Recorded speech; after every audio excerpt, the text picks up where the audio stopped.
Matthews. A severe thunderstorm warning issued for a small slither of Greene County. The majority of that warning in portions of Hamlin County. A strong thunderstorm in Greene County earlier is now moving into Hamlin County just north of Morristown and near Whitesburg. A lot of heavy rainfall and a lot of lightning associated with that. Creating a winter wonderland like this requires three things: time, money, and a little bit of science. Using a lot of water, various nozzles. Trick or treat tonight. Most rain stays to the west, but isolated showers possible. And then this is our storm surge inundation product. You notice the potential for a couple feet of water in some of these areas. Now let's zoom into Hampton Roads, where I'm from, and we'll kind of talk about this and explain what it is. Storm surge is when the wind pushes the water in areas where it typically isn't. So let's zoom in a little bit closer to the city of Hampton, Poquoson, and Norfolk here. Now I'm going to turn it on and off in terms of our storm surge inundation. And you notice areas right through northern city of Hampton and Poquoson where the water could be 2 to perhaps 4 feet in spots, bringing a potentially dangerous storm surge to that area, and also up across portions of Atlantic City. Areas there could see potential. The Storm Track 5 weather team alerting you to severe weather danger.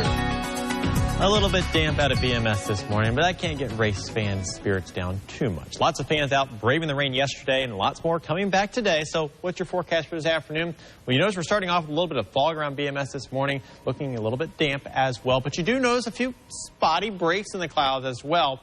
Unfortunately, that's not great news. We actually don't want the sun to come out, because if the sun comes out, that causes the temperature to go up and causes our instability levels to go up. We're starting off in the upper 60s to lower 70s this morning. We do expect some more scattered showers and storms to form as well. Got a cold front approaching our area. That's what's helping to spark some of these showers and storms. You see a few across portions of southeast Kentucky, more around the Bristol area, but currently not either in downtown or near the track. We had one little shower earlier, passed through areas up towards Virginia High School in the downtown area of Bristol. Now, around the BMS area, we have a little bit of a light shower that passed by what was Boone Lake and is now heading up towards areas near Bluff City. More rainfall down towards the Greene County area. Pockets of heavy rainfall heading towards Greenville, heading up towards South Central. This will move towards Jonesboro and Johnson City as we go over the next hour or so. And more rainfall across southeast Kentucky and southwest Virginia, pushing into Lee County as well. All this, as I mentioned, associated with a cold front. This cold front will get closer to us and move through the area as we go into the afternoon. Now, what that does is gives us a chance for scattered showers and storms. I mentioned we don't want the sun to come out. The reason we don't want the sun to come out is because that adds more instability, and that helps grow some of these showers into thunderstorms. You do notice a few pockets of heavier rainfall appearing here on our future radar for this afternoon. That is the potential for some of those thunderstorms moving in during the afternoon hours. And don't focus so much on the timing here. I know it says 3 p.m., a shower right towards the Bristol and Kingsport area. It could come 2 p.m., it could come 4 p.m. Timing isn't as critical as the overall idea of scattered showers and storms this afternoon across the area. Then as we go into the evening and overnight, rain chances do decrease a little bit, but we still will see the potential for an isolated shower early into the overnight. So here's what we're going to go for the race forecast this afternoon. Scattered rainfall towards the start, lasting through the afternoon, then decreasing towards 9 p.m. Temperatures cooling down into the lower 70s. So if you're heading out there, pack the poncho. Also be mindful of the threat for a little bit of lightning associated with the thunderstorms.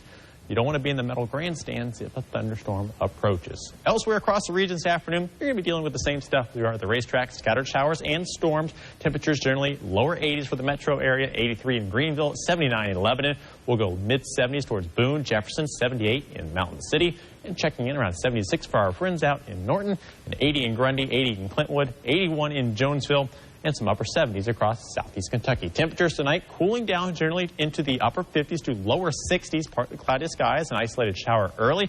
Pretty cool and comfortable across the area. Check it out, 59 in the great city, 58 in Lebanon, and around 60 for the metro. The next couple of days coming in generally in the lower 80s for the start of the week, then warming back up into the mid 80s.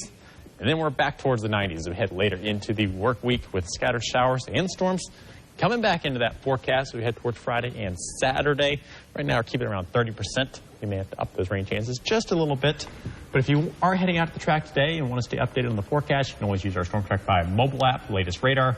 Always on there, and you can track any of the showers that may be heading towards the track this afternoon or heading anywhere across our entire area. Just figures, Monday and Tuesday, not a good chance of rain, but today, of course, is the 60%. Can we just pick up tomorrow's weather and put it on today instead? Exactly. I wish that you could work that kind of magic. Yeah, if only I had that power. I just forecast, I don't control. So that's okay. We don't blame you. All right. All right.